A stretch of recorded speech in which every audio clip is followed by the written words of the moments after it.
It's hard to imagine now, but one day a public project may be built right through this neighborhood.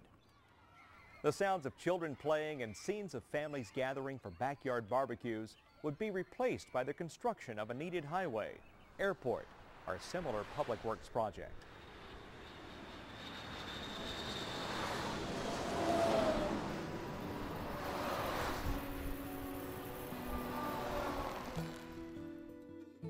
So what happens to those families and the homes when they are displaced? According to the Uniform Relocation Assistance and Real Property Acquisition Policies Act of 1970, housing must be made available to displaced persons before they are required to move, and the housing that's available must also be comparable. It sounds simple, but it's not. Comparable housing can mean different things to different people. As defined in federal regulations, a comparable dwelling is one which is functionally equivalent and substantially the same as the acquired dwelling. For example, this home has 8 rooms, 4 bedrooms, 2 bathrooms, a living room, and a dining room. The size of the home? 2,000 square feet.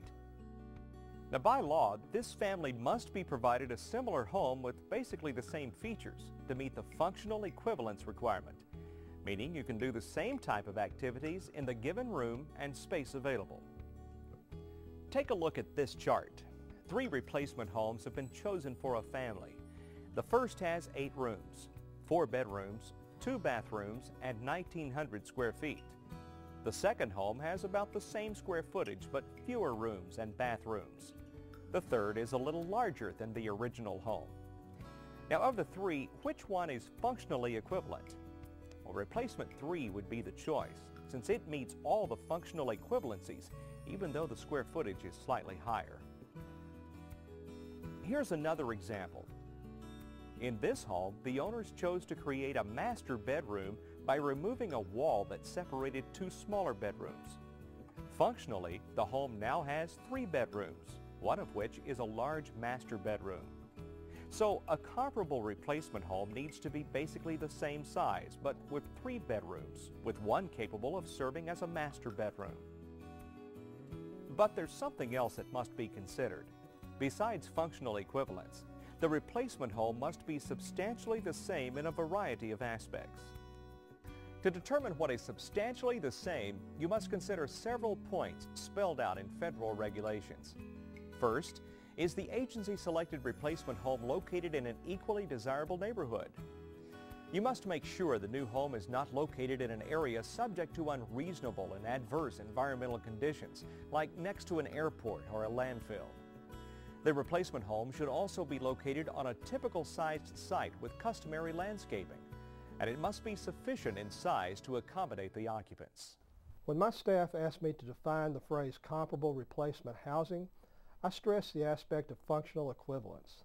That is, if the displacement dwelling has 3 bedrooms and 2 baths, the replacement dwelling should adequately replace these rooms as well as contain a similar amount of living area.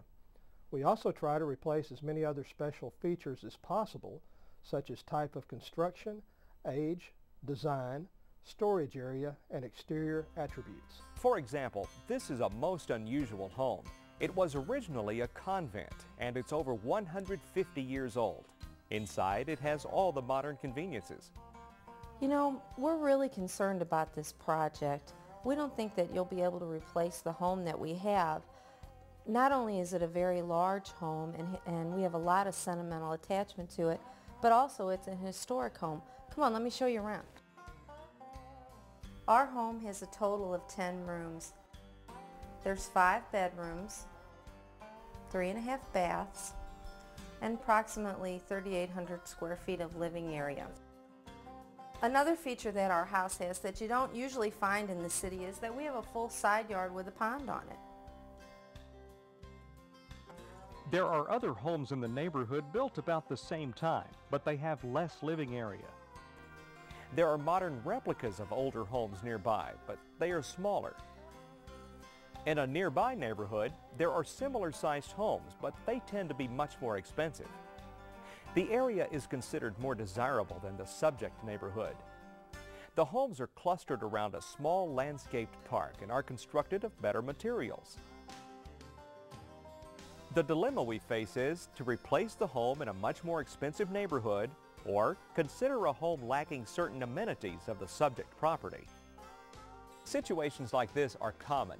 While determining a replacement home, use reasonable judgment and consider trade-offs which offset amenities that may be lacking. Since no two homes are exact twins, we need to use a reasonable degree of judgment. For example, a 30-year-old home in excellent condition might be considered comparable to a 10-year-old home in average condition. Earlier we mentioned availability of housing. Remember, you cannot require someone to move until another comparable dwelling is made available. So how is a home made available? For homeowners and tenant occupants, the government will make a replacement unit available by guaranteeing adequate funds to purchase or rent a comparable replacement dwelling. The payments are called replacement housing payments. They are often referred to by a wide variety of names such as rental subsidy, purchase supplement, or price differential. Housing is made available by providing additional funds to assist with renting or purchasing a replacement home. The next important step: when does the replacement housing need to be available? You must be able to offer the displaced homeowner an actual dwelling they can occupy at two critical time periods. The first, when calculating the replacement housing payments, the amount must be based on a unit that is available. Second, at the time you actually ask a person to move, you may not issue a notice to vacate unless housing is immediately available. Now that we know about comparable housing and when it must be available, it's time to look into some other requirements of the Uniform Act. The housing we use to compute payment eligibility and the housing that a family ultimately purchases must be decent, safe, and sanitary, or DSS. Replacement housing must meet all local occupancy and housing codes and at minimum be structurally sound. In other words, in good repair and weather tight. They must have a safe wiring system, meeting local electrical code requirements. There must be adequate heating if necessary and adequate space for the intended occupants. That includes a bathroom in good working order and a kitchen for all types of dwellings other than sleeping rooms. DSS also requires safe egress or exit to an open space at ground level and must be reasonably barrier-free for persons with disabilities, permitting reasonable use of the dwelling. Location is another key factor when considering replacement housing. People choose a place to live for a variety of reasons: cost, access to employment, schools, services, shopping, and even for religious reasons. Be aware of these potential considerations when selecting replacement housing. The location required in the regulations does not mean the same location. Instead, it means a location that is not less desirable. For example, many families choose a neighborhood because of schools. So it's reasonable to attempt to place those families in the same school attendance area or district. If that isn't possible, a neighborhood should be found that offers the same quality of schools. Also, some people choose a location because it's close to employment and is accessible to public transportation. You'll need to consider this when choosing a replacement neighborhood. For instance, the suburban area outside the city of St. Louis is made up of many communities. Each has its good and bad points. If access to employment is of particular concern, you'll find a wide radius of possibilities around employment centers. In other words, there are several communities where you can select comparable housing. Location is always a subjective issue when selecting comparable housing. At TxDOT, our first goal is to keep people in the same general area.